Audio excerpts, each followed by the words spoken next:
Hello दोस्तों, मैं आपका दोस्त नवीन और आप सुन रहे हैं हॉरर कहानी मेरी जुबानी। दोस्तों, अब एक नया श्रृंखला रोजाना के लिए शुरू किया है। श्रृंखला ये है कि कहानी को सुनने के बाद आपको कहानी अच्छी लगे तो आप कमेंट करके ये बताना कि आप किस जगह से कहानी सुन रहे हो और आपका नाम क्या है। इसके बाद अगली वीडियो में मैं आपका नाम जरूर लूंगा। कमेंट करना ना भूले और यूट्यूब चैनल को भी सब्सक्राइब करें। यह छोटा सा सहयोग मेरे लिए बहुत महत्वपूर्ण है। राहुल बेंगलुरु की भीषण गर्मी को चीरती हुई ऑटो रिक्शा चलाता था। देर रात का समय था, सड़कें सुनसान थीं। सिर्फ दूर दूर स्ट्रीट लाइट्स की रोशनी टिमटिमा रही थी। अचानक सड़क के किनारे एक अस्पष्ट आकृति दिखाई दी। राहुल ने गाड़ी धीमी कर दी। वह एक बूढ़ी औरत थी। उसके कपड़े फटे हुए थे और चेहरा झुर्रियों से भरा हुआ था। उसकी आंखें अंधेरे में चमक रही थीं। बेटे, स्टेशन तक छोड़ दो, उसने एक कर्कश आवाज में कहा। राहुल थोड़ा हिचकिचाया। देर रात अकेली औरत को बिठाना ठीक नहीं लग रहा था, लेकिन उसकी दयनीय हालत देखकर उसका मन पसीज गया। कितना देंगे? उसने पूछा। चिंता मत कर बेटा, पहुंचने पर अच्छा दाम दूंगी, औरत ने जवाब दिया। राहुल ने उसे बिठा लिया और गाड़ी आगे बढ़ा दी। औरत पीछे की सीट पर चुपचाप बैठी रही। राहुल को लगा जैसे उसका वजन लगातार बढ़ता जा रहा है। गाड़ी की रफ्तार धीमी हो गई। आप कहाँ जा रही हैं? उसने पूछा, थोड़ा घबराते हुए। औरत ने कोई जवाब नहीं दिया। राहुल ने शीशे में देखा। औरत गायब हो चुकी थी। उसकी जगह पर काली छाया सी बैठी थी, जो धीरे धीरे गाड़ी को घेर रही थी। गाड़ी एक सुनसान सड़क पर मुड़ गई, जो शहर से बहुत दूर थी। राहुल ने स्टीयरिंग संभालने की कोशिश की, लेकिन वह बेकार था। गाड़ी खुद ही चल रही थी। कुछ ही देर में वह एक घने जंगल के सामने आ गया। पेड़ों की काली छायाएं सड़क पर फैली हुई थी। एक अजीब सी हवा चल रही थी, जो हड्डियों को कंपा देने वाली ठंड ले आई। गाड़ी एक जर्जर हवेली के सामने रुकी। हवेली टूटी फूटी थी। खिड़कियों से टूटी हुई कांच की खिरचें बाहर निकली हुई थीं। चारों तरफ सन्नाटा था। सिर्फ हवा के हुए और जानवरों की डरावनी आवाजें आ रही थीं। गाड़ी का दरवाजा खुद ही खुल गया। राहुल बाहर निकलने के लिए मजबूर हुआ। जैसे ही वह बाहर निकला, काली छाया भी गायब हो गई। राहुल ने हवेली के चारों तरफ देखा। डर के मारे उसके पैरों तले जमीन खिसक रही थी। वह भागना चाहता था, लेकिन उसके पैर जमीन पर जमे हुए थे। अचानक हवेली का दरवाजा धीरे से खुल गया। अंदर से एक लंबी काली पोशाक पहने हुए औरत बाहर निकली। उसके बाल बिखरे हुए थे और आंखें लाल थीं।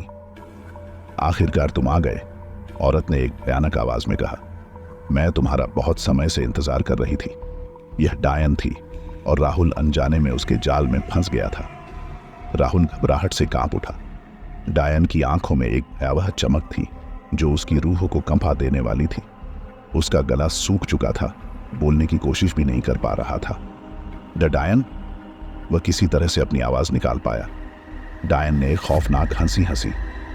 हाँ राहुल, उसने कहा, मैं वही हूं जिसका तुम इतने समय से मजाक उड़ाते रहे हो। अब हंसोगे? राहुल समझ नहीं पा रहा था कि क्या हो रहा है। गांव में बचपन से ही डायनों की कहानियां सुनता आ रहा था, लेकिन उन्हें हमेशा कहानियों का पात्र ही मानता था। अब वह सामने खड़ी असली डायन को देखकर सहम गया था। मैंने तुम्हें बुलाया है, डायन ने कहा, क्योंकि तुमने एक भयानक गुनाह किया है। मैंने कोई गुनाह नहीं किया, राहुल ने चीखते हुए कहा। मुझे नहीं पता आप किस बारे में बात कर रही हैं। डायन ने आगे बढ़कर उसका गला पकड़ लिया। उसकी पकड़ इतनी मजबूत थी कि राहुल सांस लेने के लिए भी हांफने लगा।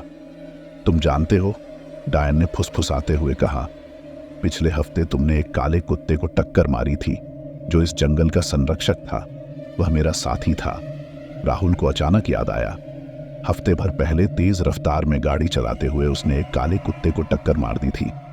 उस वक्त उसे लगा था कि कोई खास बात नहीं है, लेकिन अब डायन के शब्दों को सुनकर उसकी रूह कांप गई। डायन ने उसे जमीन पर पटक दिया। राहुल कराह उठा। उसने अपने बचाव में कुछ कहने की कोशिश की, लेकिन डायन ने उसे रोक दिया। तुमने मेरा साथी मारा है, उसने एक ठंडे स्वर में कहा, इसलिए अब तुम्हें सजा भुगतनी होगी। डायन ने अपने हाथों को ऊपर उठाया और कुछ अजीब से शब्दों का जाप करने लगी। हवा में एक अजीब सी ऊर्जा दौड़ गई। आसमान में बिजली कड़कने लगी और जंगल में जानवर भयानक आवाजें निकालने लगे। कुछ देर बाद डायन ने जाप करना बंद कर दिया। राहुल ने देखा कि उसके चारों तरफ का वातावरण बदल चुका था। जंगल गायब हो चुका था और उसकी जगह एक विशाल कब्रिस्तान नजर आ रहा था। डायन ने उसकी ओर इशारा किया। यह तुम्हारा नया घर है राहुल, उसने कहा। तुम अब एक भूत हो और हमेशा के लिए इस कब्रिस्तान में फंसे रहोगे। राहुल चीखना चाहता था, लेकिन उसकी आवाज नहीं निकल रही थी। उसने अपने शरीर को नीचे देखा, वह पारदर्शी हो चुका था। डायन ने फिर से एक खौफनाक हंसी हंसी और हवेली के अंदर चली गई। दरवाजा जोर से पटक कर बंद हो गया। राहुल कब्रिस्तान में अकेला रह गया था। राहुल को समझ नहीं आ रहा था कि क्या हो रहा है। वह जिंदा था, लेकिन मर चुका था। वह इस भयानक जगह पर फंसा हुआ था, जहां हर तरफ अंधेरा और सन्नाटा था। कुछ ही देर में कब्रों से भयानक आवाजें आने लगीं। जमीन से बाहर सफेद कपड़ों में ढंके हुए भूत निकलने लगे। उनकी आंखें खाली थीं और चेहरे उदासी से भरे हुए थे। भूत राहुल के चारों तरफ जमा हो गए। उनकी आंखों से एक भयानक ठंड निकल रही थी। राहुल डर के मारे कांप उठा।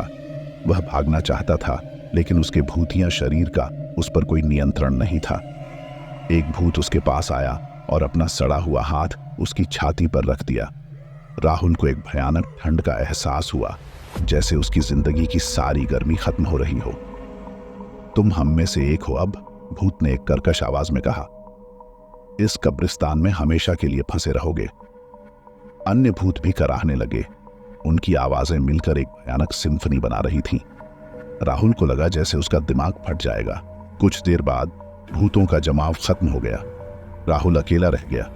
वह जमीन पर गिरा हुआ था, सांस लेने के लिए हाँफ रहा था। भले ही वह मर चुका था, लेकिन डर और दर्द का एहसास अभी भी बाकी था। अचानक उसने दूर से रोशनी देखी। आशा की एक किरण उसके दिल में जगी। कहीं न कहीं भागने का रास्ता होगा। वह रोशनी की तरफ लड़खड़ाकर चलने लगा।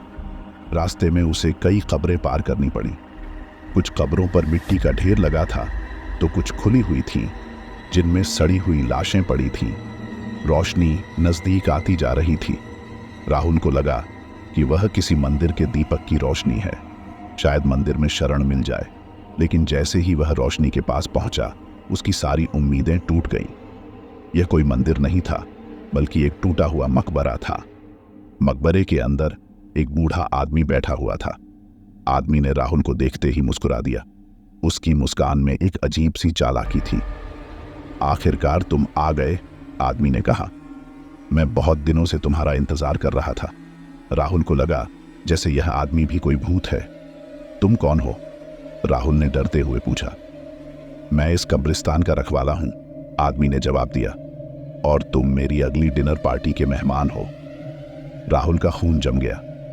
Dinner party? भूतों की डिनर पार्टी? राहुल घबराहट से कांप उठा। रखवाले की बातों ने उसके रूह को कंपा दिया था। भूतों की डिनर पार्टी? ऐसी कौन सी पार्टी होती है जहां मेहमान ही खाना बन जाता है?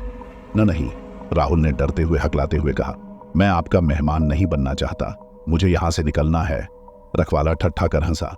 उसकी हंसी कब्रिस्तान में गूंजने लगी। यहां से कोई नहीं निकल सकता, उसने कहा। यह मेरा इलाका है और यहां मेरे नियम चलते हैं। राहुल को समझ में आ गया था कि भागने का कोई रास्ता नहीं है। उसे इस डरावनी डिनर पार्टी में शामिल होना पड़ेगा। रखवाला उठा और मकबरे के अंदर चला गया। राहुल उसके पीछे जाने को मजबूर हुआ।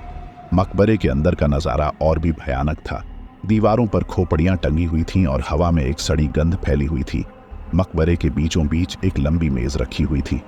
मेज पर कई खाली कुर्सियां लगी हुई थीं। तभी अचानक कमरे में कई भूत दाखिल हुए। ये भूत वे नहीं थे जिनसे राहुल पहले मिला था। ये अलग थे। ये भूख से तड़प रहे थे। उनकी आंखों में एक भयानक चमक थी। उनके नुकीले दांत बाहर निकले हुए थे और उनके फटे हुए कपड़ों से खून टपक रहा था। ये भूखे भूत थे। वे मनुष्यों की ऊर्जा पर निर्भर रहते थे और इसे पाने के लिए किसी भी हद तक जा सकते थे। भूखे भूत राहुल को घेरने लगे। उनकी भयानक सांसें राहुल को छू रही थीं। वह डर के मारे चीखना चाहता था, लेकिन उसकी आवाज नहीं निकल रही थी। अचानक रखवाले ने एक घंटी बजाई। भूत शांत हो गए और अपनी अपनी कुर्सियों पर जाकर बैठ गए। रखवाला राहुल के पास आया और उसे मेज के बीचों बीच खाली कुर्सी पर बिठा दिया। आज का मेन कोर्स राहुल है, रखवाले ने भूखे भूतों से कहा। भूतों ने एक भयानक गर्जना की। राहुल की आंखों से आंसू छलक पड़े। उसे लगा कि अब उसकी मौत निश्चित है। तभी अचानक मकबरे के दरवाजे पर तेज धमाका हुआ।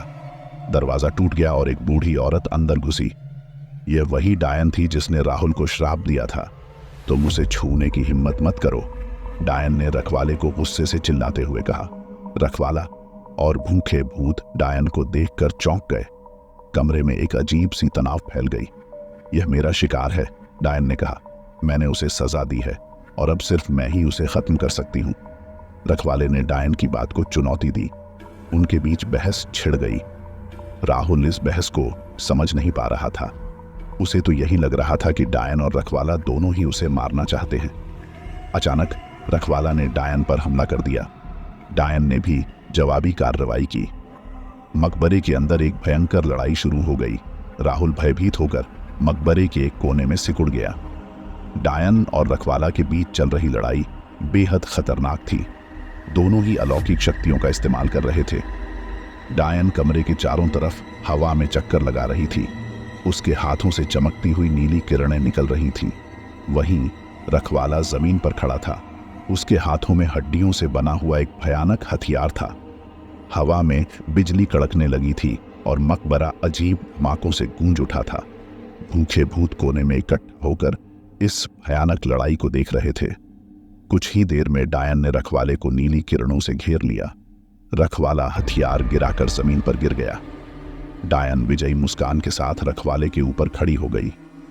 तुम हार गए हो, उसने एक क्रूर स्वर में कहा। लेकिन तभी एक अप्रत्याशित घटना घटी। भूखे भूतों में से एक अचानक रखवाले की तरफ लपका और उसे काटने की कोशिश करने लगा। रखवाला चीख उठा। डायन का ध्यान भटक गया। इस अवसर का फायदा उठाकर रखवाला जल्दी से उठा और डायन पर फिर से हमला कर दिया। ये देखकर बाकी के भूखे भूत भी भड़क उठे। वे डायन पर टूट पड़े। डायन ने नीली किरणें चारों तरफ फैलाकर उन्हें दूर भगाने की कोशिश की, मगर भूतों की संख्या ज्यादा थी। कुछ ही देर में भूखे भूतों ने डायन को अपनी गिरफ्त में ले लिया। वे उसे बुरी तरह से काट रहे थे और चीखें निकाल रहे थे। डायन कमजोर पड़ने लगी। वह जोर जोर से चिल्ला रही थी, नहीं, यह नहीं। इस पूरे घटनाक्रम को देखकर राहुल स्तब्ध रह गया था। भूखे भूत जो अभी तक आपस में लड़ रहे थे, अचानक डायन पर हमला कर दिए थे। क्या हुआ? अचानक रखवाले की आवाज कमरे में गूंजी। डायन ने हमारी ऊर्जा चोरी की है, हम उसका बदला लेंगे। यह बात सुनकर राहुल समझ गया। डायन ने न सिर्फ राहुल को बल्कि इन भूखे भूतों को भी अपना शिकार बनाया था। यही वजह थी कि भूतों ने अचानक उस पर हमला कर दिया। डायन की चीखें कम होती जा रही थीं। भूखे भूत बेरहमी से उसे खा रहे थे। राहुल को इस भयानक नजारा को देखना और सहना पड़ रहा था। कुछ ही देर में डायन खत्म हो गई। भूखे भूतों ने उसे पूरी तरह से खा लिया था। उन्हें मानो एक नई शक्ति मिल गई थी। डायन के मरने के बाद मकबरे में अंधेरा छा गया। हवा में फैली हुई भयानक ऊर्जा भी गायब हो गई। भूखे भूत शांत हो गए और धीरे धीरे अंधेरे में गायब हो गए। रखवाला जमीन पर बैठा हुआ था। वह घायल था लेकिन जिंदा था। कुछ देर बाद रखवाले ने कमरे में रोशनी लाने के लिए एक इशारा किया। दीवारों पर अचानक ही मशालें जल उठीं। रखवाले ने राहुल की तरफ देखा। उसकी आंखों में अब कोई क्रूरता नहीं थी, बस थकान थी। तुम भाग सकते हो, उसने धीमी आवाज में कहा। क्या? राहुल को अपने कानों पर यकीन नहीं हुआ। वह डर और हैरानी से रखवाले को घूरता रहा। मैं भाग सकता हूं? हाँ, रखवाला ने जवाब दिया। डायन मर चुकी है और उसका श्राप टूट चुका है। अब तुम चाहो तो इस कब्रिस्तान से निकल सकते हो। राहुल अभी भी संदेह में था। लेकिन मैं अपना गुनाह भुगता रहा हूं, रखवाले ने बीच में ही रोकते हुए कहा। डायन ने मुझे भी धोखा दिया था। वह मेरी शक्ति भी चुरा रही थी।